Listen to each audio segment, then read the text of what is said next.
Agapiripiri teja S17 nico giterwa kiriko kirarimwa na koperative Kodika mu ntara ya Ruyigi na Cankuzo mu buseruko bw'u Burundi. Amahegitari arenga 29 akaba ariyo yatewemwo ico giterwa, iyo koperative ishaka kugira igiterwa njabukamazi. Ayo masite nayo akaba ari site Kabingo iri muri komine Gisuru mu ntara ya Ruyigi, ikaba nayo site nkuru ya zose ipima hegitari 21. Site Busyana iri muri komine Cendajuru mu ntara ya Cankuzo nayo ipima hegitari 4, hamwe na site Nyabigozi iri muri komine Gisuru mu ntara ya Ruyigi. Nkuko bishikirizwa na Odas Mpawe nayo umwe mu batanguranye na koperative Kodika, ngo iyo koperative ihurikiwemwo n'abarundi b'incabwenge baba mu Burundi no hanze y'u Burundi, yatanguye muri Ntwarante umwaka wa 2022. Iciyumviro cyo kuvugisha iyo koperative cavuye ku Murundi asanzwe aba mu gihugu ca Canada, Dr. Jean-Marie Niyongabo, agikuye ku isoko y'agapiripiri bita teje yarahejeje kuronka. Ngo niko kwiyumvira ukugene boyirima mu Burundi. Inyuma yaho ngo iyo koperative yaragiye maze itangura ibikorwa vyayo vyo kurima ico giterwa muri Gitugutu mu mwaka wa 2022.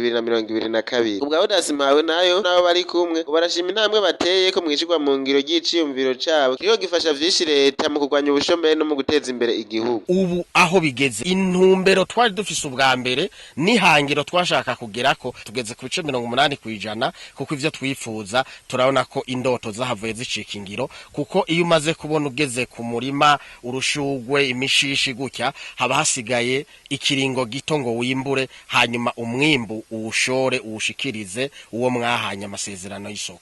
Turikomera amashi, turishimira, tugeze ku ntambwe ishimishije cyane, dufise hegitari nyinshi cyane. Twari twibaza ko tuzorima hegitari imwe, ariko novuga nti ivyo twibaza twaciye turonka umusesekara w'ivyo twari twateguye. Nkuko bishikirizwa na Marius Ngendakuriyo, umunyamabanga mukuru wa Coopérative de la Diaspora de la Compétitivité Agricole Kodika, ngo ibikorwa bariko barakora kugira bishoboke biriko biva mu nguvu z'abantu batandukanye. Aha Marius Ngendakuriyo akamenyesha ko kuvyo bamaze kurangura imiliyoni 550 z'amafaranga y'amarundi zimaze gukoreshwa. Ayo nkuko abandanya bishikiriza akaba yavuye mu ngurane ibanki BCAB isanzwe ishigikira igisata cy'uburimyi mu Burundi yabahaye. Ngo muri ivyo bikorwa Kodika kandi irakora na leta ndetse n'ibigo vya leta nka Izabu, ONSS, ibiro vy'uburimyi n'ubworozi mu ntara hamwe n'ibindi bisata vya leta. Marius Ngendakuriyo atera kama abarundi bose baba mu Burundi canke mu makungu bifuza gukorana na Kodika kubasanga aho basanzwe bakorera maze bayage uko bofashanya mu guteza imbere igihugu. Kuno umugambi munini cyane gose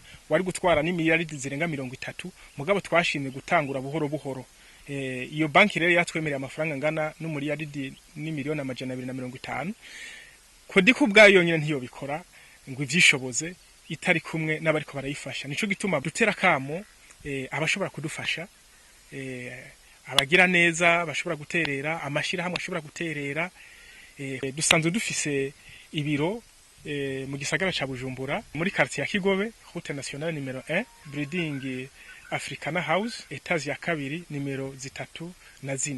Ibikorwa vya koperative Kodika ntibishimwa gusa na banyene koperative. Umuyobozi w'uburimyi n'ubworozi mu ntara ya Ruyigi Simuzeye Renova nawe nyene arakenguruka umugambi wa koperative Kodika. Uravye amahegitari rero iyi koperative iri kirakorerako iri kiratanga inyishu ku kwihangiro leta yamaze guha abarimyi. Ntidukekeranya rero ko iyi koperative yabaye iya mbere igira twugururire umuhora ukungene twurima ipiripiri ku rugero runiniya kandi tukayishora hanze. Ikigira gatatu baraje gutanga inyishu kuri wa mugambi nyene icubahira avuga ati umunwa wose uronka ico ufungura hanyuma umufuko uronka amafaranga. Murabona abene gihugu ko bahatorera agafaranga kabafasha kuja nabo kurangura imigambi y'iterambere mu ngo zabo, kuja kurimisha mu ngo zabo. Ugukenguruka uwo mugambi wo guteragira no kugwiza igiterwa ca teja S17 niko kugaragara no kubaronkejwe akazi n'iyo koperative. Ndayishimiye Leoni ni umwe mu gwaruka gwahejeje amashure mu ntara ya Ruyigi komine Gisuru gwaronkejwe akazi na Kodika. Ndayishimiye amenyesha ko iyo koperative iriko iratuma ugwaruka ruronka akanoti ko kwikenura. Amenyesha kandi ko bariko bararonka n'ubumenyi mu gisata c'uburimyi buzobafasha kwiteza imbere muri ico gisata. Kodika kuva ije ngaha turabishima cyane. Haje itazi no simba nararonse akazi. Hivyo ndabishima ko nararonse akazi. Kana abandi bagenzanje gwaruka nkanje baraza kudufasha ibikorwa byacu vya misi yose. Bakadufasha ibikorwa tukabahereza agafaranga.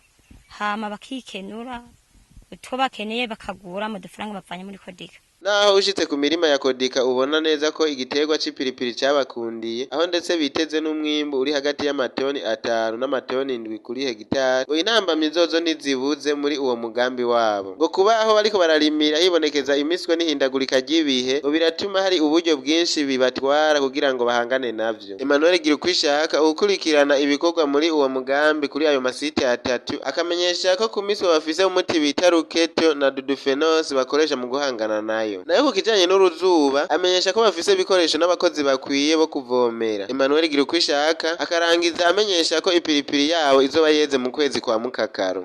Iyi piripiri nk'uko muyibona muri uku unya kwindwi yose izoba yeze. Abahinga bo muri Kodika babijejwe bariko baravugana n'abakiriya national et international iyo bizoca bija bimaze gufungwa neza bikaja mu mifuko vyagenewe benarogo ya Kodika kugira ngo bishobore kuja bukimbibe ibindi bigurirwe ngaha hafi. Nduwayezu Sartier umugoronome wa koperative Kodika nawe ni yatanze no kutwereka uko muri iyo koperative basanzwe bahingura umuti bakoresha mu gupoma igiterwa cabo c'agapiripiri ca S17 mu ntumbero yo kukirinda udukoko tuconona. Ivyo bakuyemo uwo muti kama basanzwe bahingura bikaba bivamo ifumbire y'ikirundi nziza cane nk'uko yabandaniza bitwiganira. Ni mu mukurikire aho batwiganira umumaro bw'iyo miti bakora mu biterwa kama. Turiko dukurikirana igiterwa c'ipiripiri kiri mu bwoko bwa Teja S17. Ni igiterwa turiko dukurikirana dukoresheje ubuhinga bwa none, aho dusanzwe twitegurira imiti ndetse n'ingaburo duteguye mu biterwa kama. Ibyo navyo twazikora ibiterwa bidufitiye akamaro kanini, na cane cane ko atangaruka mbi bifise ku magara y'abantu, ariko ibiterwa birica ubukoko bumwe bukunze gutotakaza imirima, bukengera bugatanga n'ingaburo kuri ibyo biterwa maze umwimbu ukagenda neza. Ni kuvuga n'ibyo biterwa bifise ubumaro bubiri. Turangize tubamenyesha kandi ko Kodika ikoresha abakozi bari hagati y'amajana 8 n'igihumbi kwiyinga. Igihe twahashika akamwemwe kuri abo bakozi kakaba kari kose kuko bariko bararonka utwo babiri yakuya.